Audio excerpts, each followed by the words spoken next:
دوسرا خاص عنوان جس نے اس وقت ساری امت مسلمہ کے قلب و روح کو مجروح کیا ہوا ہے، زخمی کیا ہوا ہے، وہ یہ ہے کہ سویڈن ایک ملک ہے یورپ کا، اور اس میں اس کی عدالت میں ایک بندے نے درخواست پیش کی کہ میں قرآن مقدس کو جلانا چاہتا ہوں، مسلمانوں کی مذہبی کتاب کو میں جلانا چاہتا ہوں۔ اس نے یہ ریکویسٹ اس ملک کی عدالت میں پیش کی۔ لفظ کیا ہے؟ عدالت۔ وہ کوئی عدالت ہے جس میں عدالت کو کچلا جائے؟ بھئی اس کو بھی عدالت کہا جائے گا کہ جو عدالت والی کتاب کو کچل دے؟ نعوذ باللہ، نعوذ باللہ، نعوذ باللہ۔ ہم اس کو عدالت نہیں کہتے، ہم اس کو ظلم کا ایک جہان کہتے ہیں، ظلم کی ایک داستان کہتے ہیں۔ اس نے باہر صورت لفظ عدالت ہی کیونکہ استعمال کرنا ہے سمجھانے کے لیے، تو عدالت میں اس نے یہ درخواست پیش کی کہ میں مسلمانوں کی مذہبی کتاب کی مخالفت کرنا چاہتا ہوں اور اس کی بے توقیدی کرنا چاہتا ہوں اور قرآن مقدس کو جلانا چاہتا ہوں۔ تو وہاں کی عدالت نے، وہاں کی نام نہاد عدالت نے، بدبخت عدالت نے اس کو یہ جواز فراہم کیا کہ تم قرآن مقدس کے خلاف یہ اقدام کر سکتے ہو۔ پھر اس گورنمنٹ نے اس کو سیکیورٹی دی، اور اس نے سیکیورٹی میں، سرکاری سیکیورٹی میں یہ کام کیا کہ جب مسلمان نماز پڑھ کے نکل رہے تھے اور اس مسجد سے جس مسجد میں ہزاروں نمازی نماز پڑھتے ہیں، جس مسجد میں سویڈن کی جس مسجد میں ہزاروں نمازی نماز پڑھتے ہیں، اس مسجد کے سامنے کھڑے ہو کے وہ قرآن مقدس کو جلانا چاہتا تھا اور اس نے وہاں اہتمام کیا۔ اب مسلمان جب نماز پڑھ کے نکلتے ہیں اس بدبخت نے قرآن مقدس کو آگ لگا دی۔ قرآن جل رہا تھا، ایک نوجوان کو غصہ آیا، مسلمان ظاہر اشتعال تو آنا تھا، یہ کیسے ہو سکتا ہے کہ اللہ کی کتاب جل رہی ہو، بندہ مومن کے سینے میں جو متاع ہے، جو اثاثہ ہے، جو دولت ہے، وہ اللہ کی محبت ہے، اس کے رسول کی محبت ہے۔ اگر یہ نکل جائے تو پھر بچتا کیا ہے؟ وہ اقبال نے کہا تھا، بجھی عشق کی آگ اندھیر ہے، مسلمان نہیں خاک کا ڈھیر ہے۔ یہ دونوں چیزیں نکل جائیں تو پھر باقی بچتا کیا؟ کچھ رہ نہیں جاتا،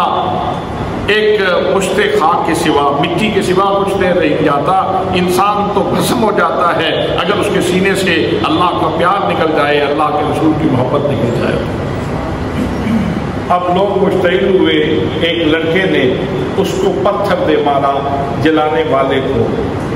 اب مجھ سے ایک عزیز نے سوال کیا ہے کہ یہ جو واقعہ ہوا ہے سویڈن میں، عدالت اور پولیس کی سرپرستی میں قرآن پاک کی بے حرمتی کی گئی ہے اور ایک مسلمان لڑکے نے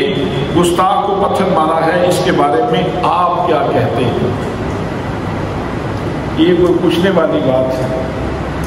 اگر تو آپ مجھے مسلمان سمجھتے ہیں تو میں تو، اگر میرے بس میں ہو تو میں اس بندے کے ہاتھ توڑ دوں جس نے قرآن مقدس کو جلایا، میں اس کی آنکھیں پھوڑ دوں جس نے قرآن مقدس کو جلایا، میں اس کے ٹکڑے کر کے اس کے اوپر دہی پھینک کے اس کے اوپر کتے چھوڑوں جس نے قرآن مقدس کو جلایا ہے۔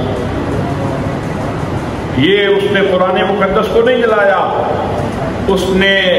پوری ملت اسلامیہ کو جلا دیا اور ہمارا جنازہ نکال دیا ہے اس نے۔ اور یاد رکھنا، اللہ کریم خود اپنی کتاب کی حفاظت کرنے والا ہے،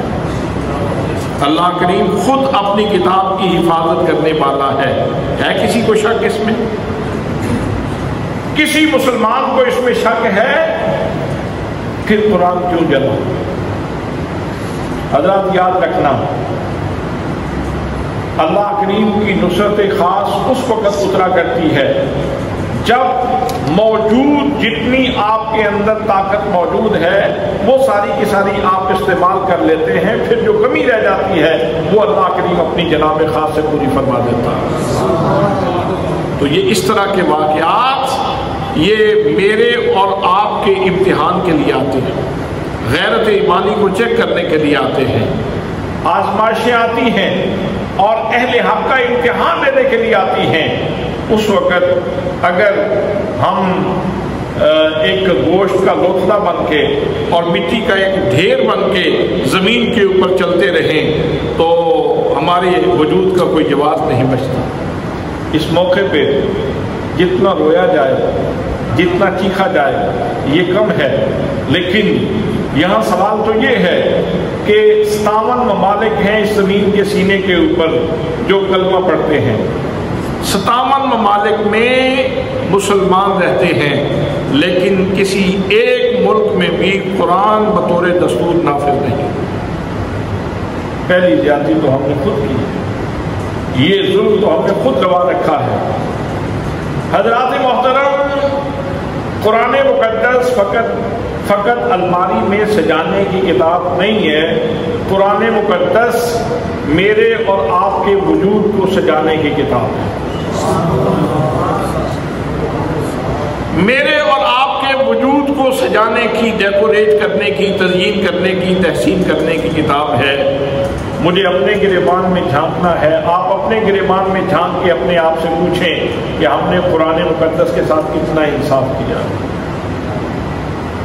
اگر ہم قرآن مقدس کو دستور زندگی سمجھتے، منشور حیات سمجھتے، کتاب انقلاب سمجھتے اور واقعتاً اس کو نافذ کرتے اور کسی ایک ملک میں بھی قرآن مقدس کی بہاریں زمانہ دیکھتا تو یہ کیفیات نہ ہوتی۔ آج یہ جو عالم کفر کو آئے روز یہ جرت ہو جاتی ہے، کبھی قرآن مقدس کے خلاف عدالت لگا کے کوئی بدبخت بیٹھ جاتا ہے اور پھر قرآن مقدس کے خلاف فیصلہ سنا کے اس کو جلانے کی کوشش کرتا ہے۔ مسئلہ کیا ہے؟ قرآن مقدس سے یہ دشمنی آج کی نہیں ہے، یہ بہت پہلے سے آ رہی ہے۔ اصل میں عالم کفر نے جب ہمارا نفسیاتی تجزیہ کیا کہ آخر یہ معاشی طور پہ بھی کمزور اور دیگر معاملات میں بھی کمزور ہیں، آخر مسلمان مرتے کیوں نہیں؟ بالآخر کبھی نہ کبھی ان کے سینے سے شعلہ جوالہ بن کے آگ نکلتی ہے اور ہمارے لوگوں کو جلا کے رکھ دیتی ہے۔ وہ اسپرٹ کیا ہے، وہ کیا چیز ہے جو ان کو پھر زندگی دے دیتی ہے؟ تو وہ اس نتیجے پہ پہنچے کہ جب تک ان کے سینے سے قرآن نہیں نکالا جاتا، قرآن کی محبت نہیں نکالی جاتی، اور جب تک ان کے سینے سے الفت رسول نہیں نکالی جاتی، اتنی دیر تک یہ بے عمل صحیح، کمزور صحیح، لیکن یہ مرتے نہیں۔ ان کو مارنے کا یہی طریقہ ہے کہ ان کے سینے سے پیار نکال دو اللہ کا، اللہ کی کتاب کا پیار نکال دو، اللہ کے رسول صلی اللہ تعالیٰ علیہ وسلم کی محبت نکال دو، تو پھر وہ شیطان کی مجلس شورا کی جو بات علامہ اقبال نے کہی تھی کہ یہ فاقہ کش، یہ شیطان نے کہا تھا اپنے کامندوں سے، یہ فاقہ کش جو موت سے ڈرتا نہیں ذرا، روح محمدی اس کے بدن سے نکال۔ اور روح محمدی اتنی دیر تک نہیں نکل سکتی جب تک قرآن مقدس موجود ہے۔ اس لیے کہ جب قرآن مقدس کو کھولتے ہیں تو قرآن مقدس کا دل ہی روح محمدی کی بات کرتا ہے۔ برادران اسلام، قرآن مقدس کا دل کھولو، قرآن مقدس کے دل کا مطالعہ کرو۔ قرآن مقدس ارشاد فرماتا ہے، فرمایا یاسین،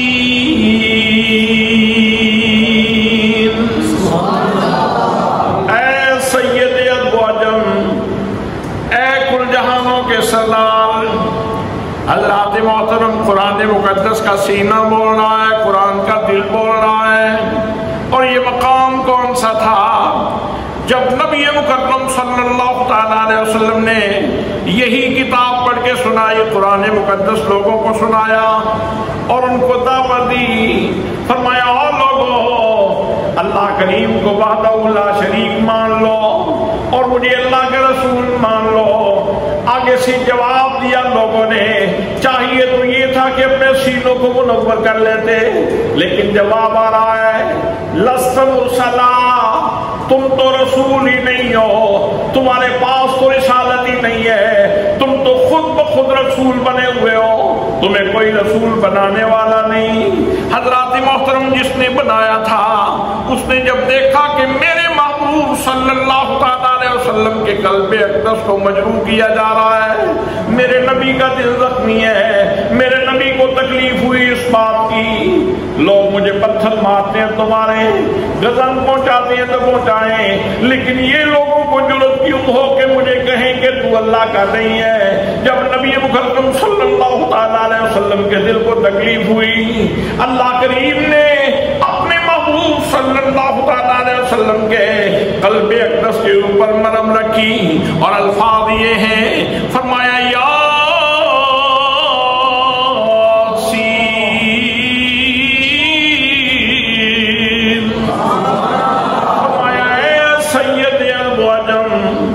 اگلا لفظ سنیے، فرمایا والقرآن الحکیم، مجھے حکمتوں والے قرآن کی قسم ہے، تیری ذات اتنی والا تھی، تیری ذات اتنی بلند تھی، تیری ذات مالک الملک ہے، تیری ذات احکم الحاکمین ہے، تیری ذات رب العالمین ہے، تو قسمیں نہ بھی اٹھائے تو پھر بھی تیری بات سب سے اعلیٰ، تیرا کلام سب سے اعلیٰ، لیکن چونکہ اللہ کریم اپنے محبوب صلی اللہ علیہ وسلم کی عزت کا جھنڈا بلند کرنا چاہتا ہے، اس لیے پہلے جاندار لقب استعمال فرمایا، پھر قسم اٹھائی، فرمایا والقرآن الحکیم، مجھے حکمتوں والے قرآن کی قسم ہے، انک لمن المرسلین، اے میرے محبوب گرامی، یہ ہوائی کسی دشمن نے اڑائی ہوگی، ہم کون کہتا ہے کہ ہم تم میں جدائی ہوگی، یہ ہوائی کسی دشمن نے اڑائی ہوگی، میرے محبوب یہ تو کہتے ہیں کہ تم رسول نہیں ہو، لیکن میں کہتا ہوں تم رسولوں میں سے ہو، بلکہ یاسین کہہ کے تو فرما دیا تم سارے جہانوں کے سردار ہو، تم سارے رسولوں کے سردار ہو، جناب آدم کے سردار ہو، جناب نوح کے سردار ہو، جناب ابراہیم کے سردار ہو، جناب موسیٰ کے سردار ہو، جناب عیسیٰ کے سردار ہو، 1,24,000 یکم و بیش جتنے انبیاء کرام تشریف لائے اور جتنے رسول آئے، محبوب تم سارے نبیوں کے بھی سردار ہو، سارے رسولوں کے بھی سردار ہو،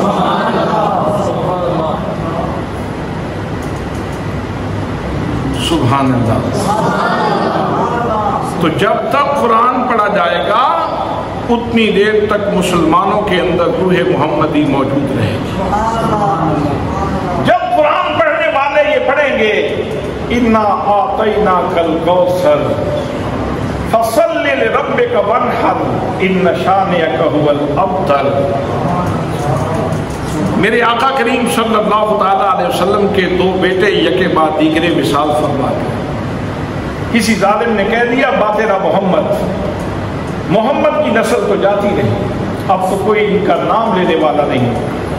ان کا چرچا کرنے والا کوئی نہیں ہوگا، 4 دنوں کی بات ہے، یہ ہر چیز نسیہ منسیہ ہو جائے گی، کوئی کسی کو بات یاد ہی نہیں رہے گی، پیچھے کوئی ہوگا تو ذکر کرے گا۔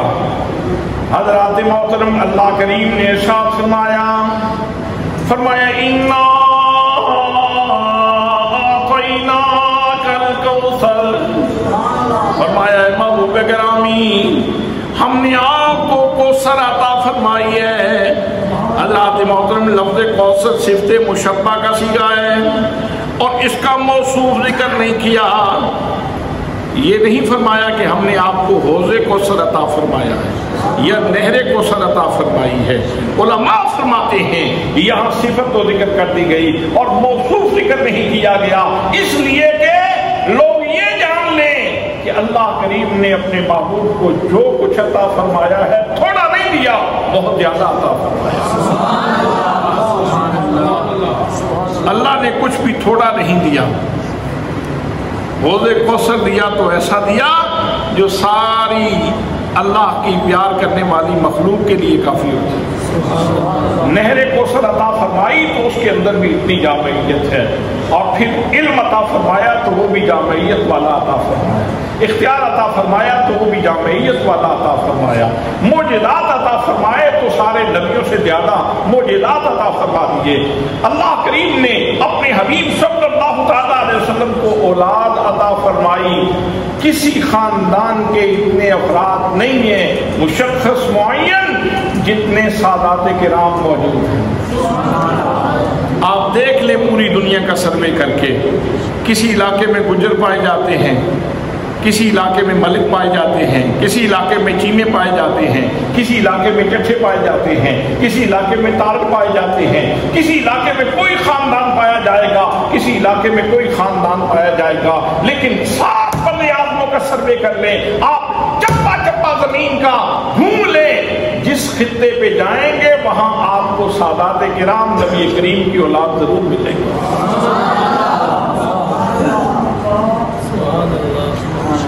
اور ساتھ فرما دیا ان شانئک هو الابتر، تیرا دشمن ہمیشہ بے اصل رہے گا،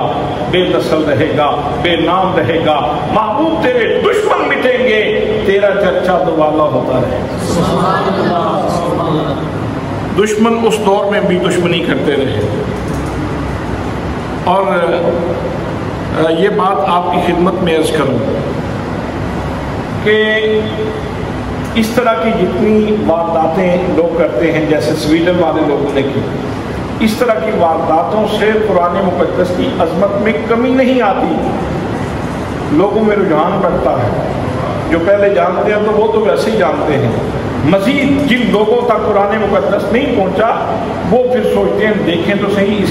اس کے اندر ہے کیا۔ جیسے جب نبی مقدم صلی اللہ تعالیٰ علیہ وسلم نے دعوت و ارشاد کا آغاز کیا تو اہل مکہ 12 راستے آتے تھے مکہ المکرمہ کو، اور ہر راستے پہ اپنے بندے بٹھا دیتے تھے، کہتے تھے کہ ہمارے ہاں نا وہ ایک جادوگر پیدا ہو گیا ہے تو اس سے ذرا بچ کے رہنا، نعوذ باللہ۔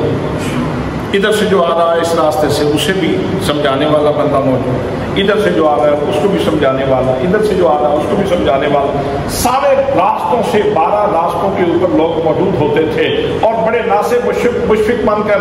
اس کو سمجھاتے کہ وہ ہمارے ہاں نا ایک جادوگر ہے تو اس سے ذرا بچ کے رہنا۔ تو ہوتا کیا تھا، وہ جب بندے کو یہ ناصح مشفق بن کر سمجھاتے تو وہ پہلی بات یہی سوچتا، اچھا مکے میں باقی تو چیزیں اپنی جگہ پہ، یہ جس بندے کی بات کر رہے ہیں اس کو دیکھنا تو چاہیے، جس بندے کی بات کی جا رہی ہے اس کو دیکھنا تو چاہیے وہ ہے کیسا۔ اور جب اس طرح کے کتنے کیس سامنے آئے، کتنے واقعات ہوئے، واقعات محبت، کہ جب کوئی سامنے آیا تو پھر کیا ہوا، لگ گئی چوٹ محبت والی، لگ گئی چوٹ محبت والی، عشق نشے وچ آیا تن من دی دئی خبر نہ کھائی، ایسا عشق نے تیر چلا۔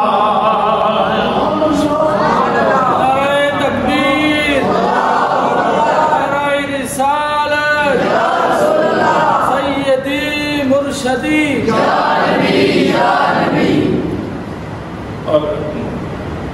آتے تھے مسلمان ہو جاتے تھے۔ حضرت طفیل بن عمرو دوسی رضی اللہ تعالیٰ عنہ خود اپنا واقعہ بیان فرماتے ہیں، میں جب آیا تو راستے میں لوگ کھڑے تھے، انہوں نے کہا جی آپ ذرا نہ بچ کے رہنا، وہ ہمارے علاقے میں نا ایک بندہ ہے تو اس نے نبوت کا اعلان کیا ہوا ہے تو لیکن ہے جادوگر، تو بچ کے رہنا، اس کی بات سننے والا پھر اسی کا ہو جاتا ہے، پھر اپنا نہیں رہتا۔ اتنا سمجھایا گیا مجھے، اتنا سمجھایا گیا، میں حالانکہ وہ کہتے میں شاعر تھا، میں فصیح اللسان تھا، میں تشبیہ و استعارہ کی دنیا کا باسی تھا، میں جانتا تھا کہ معیار کلام کیا ہوتا ہے، لیکن میں نے اپنے کانوں میں روئی ٹھوس اور کعبۃ اللہ کا طواف کرنے کے لیے آیا تو نبی مکرم صلی اللہ تعالیٰ علیہ وسلم جہری نماز کا وقت تھا تو آپ نماز پڑھ رہے ہیں۔ اب آپ خود اندازہ فرمائیں کہ اللہ کے دربار میں حاضری ہو اور محمد مصطفیٰ صلی اللہ تعالیٰ علیہ وسلم کی حاضری ہو اور اللہ کا محبوب قرآن پڑھ رہا ہو۔ سبحان اللہ۔ جس زاویے سے، جس جہت سے دیکھیں، کائنات نے اللہ نے حسن کی جتنی قسمیں بانٹی ہیں، ہر جہت میں اپنے نبی کو اوج کمال پہ رکھا ہے، سب سے بلندی پہ رکھا ہے۔ چہرے کا حسن ہو، ظاہر کا حسن ہو، باطن کا حسن ہو، کلام کا حسن ہو، گفتگو کا حسن ہو، تلاوت کا حسن ہو، عبادت کا حسن ہو، جس جہت سے دیکھیں گے نبی مکرم صلی اللہ تعالیٰ علیہ وسلم آپ جہت میں سردار نظر آئے گا۔ تو فیل بن عمر دوسی کہتے ہیں میں طواف بھی کر رہا تھا اور کانوں میں روئی ٹھونسی ہوئی ہے، تھوڑی دیر کے بعد میرے دل نے فیصلہ کیا، کتنی شرم کی بات ہے، تم فصیح اللسان شاعر ہو، نقد بیان شاعر ہو، لوگ تمہارا کلام سنتے ہیں اور آج تم نے اپنے کانوں میں روئی ٹھونسی ہوئی ہے۔ اگر کلام ٹھیک ہوگا تو سماعت کر لینا، نہیں ٹھیک ہوگا تو تجھے قیامت کا پتہ تو چل جائے گا، بات تو سننی چاہیے۔ حضرت طفیل بن عمر دوسی رضی اللہ تعالیٰ عنہ آپ فرماتے ہیں میں نے اپنے کانوں سے روئی تھوڑی سی ڈھیلی کی، نبی مکرم صلی اللہ تعالیٰ علیہ وسلم کی میٹھی میٹھی آواز جب میرے کانوں میں پڑی، میں نے روئی نکال کے باہر پھینک دی، اب میں کلام سننے لگا۔ نبی مکرم صلی اللہ تعالیٰ علیہ وسلم کلام الہی کی تلاوت فرما رہے تھے، آپ نے نماز پڑھی، نماز سے فارغ ہوئے، آپ اپنے گھر کی طرف چلنے لگے، مجھے بھی کوئی رسی سے یعنی غیر مری رسی سے پکڑ کے لے کے جا رہا تھا، یعنی میں الفت کی رسی میں باندھا گیا تھا، الفت کی رسی میں، محبت کی رسی میں باندھ دیا گیا تھا۔ آپ نے اپنے گھر کا رخ کیا تو میں بھی آپ کے پیچھے پیچھے چلنے لگا۔ آپ اندر تشریف لے گئے تو دروازے پہ میں نے ہلکی سی دستک دی اور کہا کریم اگر اجازت ہو تو اندر آ جاؤ، اندر آ جاؤ، فرمایا اندر آ جاؤ۔ تو سامنے بیٹھ کے کہنے لگا مہربانی فرمائے وہ جو کلام پڑھ رہے تھے تھوڑا سا سنا سکتے ہیں مجھے؟ وہ جو کلام آپ پڑھ رہے تھے وہ مجھے سنا سکتے ہیں؟ آپ نے پھر قرآن مقدس پڑھنا شروع کیا۔ میاں سوار فکری رحمت اللہ تعالیٰ علیہ فرماتے ہیں کچھ سواد نہ مصری اندر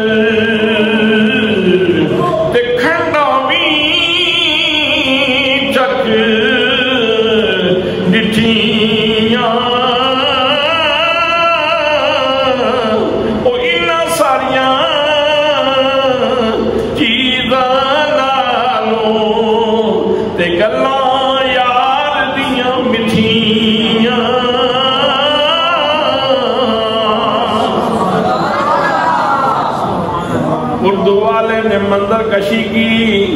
کہا کو سے قضا کے رنگ تھے ساتوں ان کے لہجے میں، یرکو سے قضا کے رنگ تھے ساتوں ان کے لہجے میں، ساری دنیا بھول گئی وہ لہجہ یاد رہا۔ کہتے ہیں وہ جتنی لوگوں نے نصیحتیں کی ہوئی تھی کہ بچ کے رہنا بچ کے رہنا بچ کے رہنا بچ کے رہنا، وہ سب بھول گئیں۔ میں نے کہا مجھے کلمہ پڑھائیں اور اپنا صحابی بنائیں، مسلمان بنائیں۔ حضرت طفیل بن عمر دوسی رضی اللہ تعالیٰ عنہ نے نبی مکرم صلی اللہ تعالیٰ علیہ وسلم کی اس تلاوت قرآن کی اعجازی شان کو دیکھ کر کلمہ پڑھ لیا تھا۔ حضرات محترم آج بھی مغرب وہ مرعوب ہے، اس کے اوپر روک طاری ہے بہت کثرت سے امریکہ میں، برطانیہ میں، جتنا یورپ ہے اس کے اندر کثرت سے لوگ کلمہ پڑھ رہے ہیں، کثرت سے لوگ کلمہ پڑھ رہے ہیں۔ ہمیں دیکھ کے نہیں، قرآن مقدس کے نور کو دیکھ کے، قرآن مقدس کی تعلیمات کو دیکھ کے، مسلمانوں کو دیکھ کے تو شاید کوئی بندہ دور ہی بھاگے گا، لیکن قرآن مقدس کی جو تعلیمات ہیں وہ اتنی سچی اور سچی تعلیمات ہیں کہ جو بھی اپنے دل کو حسد سے، بغض سے، کینے سے پاک کر کے قرآن مقدس کو کھولتا ہے، اللہ کریم اس کو ایمان کا نور عطا فرما دیتا ہے۔ تو مغرب بیچارہ پریشان ہے کہ اسلام کیوں پھیلتا جا رہا ہے۔ یورپ میں کثرت سے، امریکہ میں کثرت سے، ہمارے کتنے جاننے والے میرے دوست ہیں، میرے بھائی ہیں، میرے ساتھ پڑھتے رہے جو یورپ میں ہیں، آئے دن ان کی پوسٹیں آتی ہیں، ان کے پیغامات آتے ہیں کہ ہم اتنے لوگوں کو ہم نے مسلمان کیا، اتنے لوگوں کو کلمہ پڑھایا۔ ہمارا اپنا ایک دوست ہے ملک وال کا، وہ کوئی عالم بھی نہیں، لیکن اس کو صرف وہ فرانس کی زبان آتی ہے، وہ بلکہ اسپینش اس کو وہ زبان آتی ہے، وہ اپنی اس زبان کے بل بوتے کے اوپر بہت سارے لوگوں کو مسلمان کر چکا ہے۔ تو قرآن مقدس اس کے لیے پہلے بھی کوششیں ہوتی رہی ہیں قرآن مقدس کو مٹانے کی، قرآن مقدس سے عداوت کرنے کی، یہ عادتیں لوگ پہلے بھی کرتے رہے ہیں، آئندہ بھی کرتے رہیں گے، لیکن اللہ نے وعدہ کیا ہوا ہے اِنَّا نَحْنُ نَزَّلْنَا الذِّكْرَ وَإِنَّا لَهُ لَحَافِظُونَ، ہم نے خود ہی قرآن مقدس کو اتارا ہے اور ہم خود ہی اس کی حفاظت کرنے والا ہے۔ اللہ خود حفاظت کرنے والا ہے، لیکن اسباب متعین فرماتا ہے۔ وہ گتا جو قرآن کی حفاظت کا باعث بن جائے، اس گتے کو لوگ چونتے ہیں۔ فیکٹری میں گتے تو بہت سارے بنتے ہیں، لیکن جو گتا قرآن کی حفاظت کرے، میں اس کو چوننا سادہ سمجھتا ہوں۔ میں اس کو بے وضو ہاتھ لگانے سے گریز کرتا ہوں، میں کہتا ہوں نہیں، وضو کر کے ہاتھ لگانا ہے، وضو کر کے ہاتھ لگانا ہے۔ کیوں؟ اس لیے کہ یہ قرآن کی خدمت کے اوپر معمول ہے۔ بھئی کاغذ، جو کاغذ قرآن مقدس کے لیے استعمال ہو جاتا ہے، اس کے اوپر پھر بے وضو ہاتھ نہیں لگتے، اس کا احترام بڑھ جاتا ہے، اس کی قدر بڑھ جاتی ہے۔ حضرات محترم، آج بھی یہ آزمائشیں اس لیے آتی ہیں کہ مسلمانوں کو موقع ملے اور یہ قرآن مقدس کی حفاظت کریں، اور اس طرح اللہ کریم اپنے بندوں کے درجات بلند فرماتا ہے۔ یہ کربلائیں جب وبا ہوتی ہیں نا، تو کسی حسین کا کردار دکھانے کے لیے کربلائیں وبا ہوتی ہیں۔ ضرورت اس بات کی ہے کہ اس وقت 57 ممالک دنیا کے نقشے کے اوپر موجود ہیں، قرآن مقدس کو بطور دستور، بطور قانون نافذ کیا جائے اور اس کی تعلیمات سے استفادہ کیا جائے، اس کی تعلیمات سے دور کشید کر کے اپنی زندگیوں کو منور کیا جائے، تو پھر یہ اصل طریقہ ہے قرآن مقدس کی حفاظت کا۔ ان کو ایک آسان رستہ بھی ہاتھ آ گیا، وہ بھی اس کے اوپر بھی توجہ کرنا ضروری ہے۔ وہ کیا کرتے ہیں؟ قرآن مقدس کو جلا دیتے ہیں۔ پھر مسلمان ممالک کیا کرتے ہیں؟ خاص طور پہ پاکستان کی جو روش ہے، یہاں جلوس نکلنے شروع ہو جاتے ہیں، کسی غریب کا رکشہ جلا دیا، کسی کی دکان جلا دی، ہجوم مشتعل ہے، جلوس قرآن مقدس کی حفاظت کے لیے نکالا جا رہا ہے، لیکن آگے چل کر غریبوں کا شیعہ برباد کر دیا جاتا ہے۔ یہ قرآن کی حفاظت نہیں ہے، یہ ظلم ہے۔ بھئی قرآن مقدس کی حفاظت کرنی ہے تو وہ ہاتھ توڑو نا جن ہاتھوں نے بے حرمتی کی ہے۔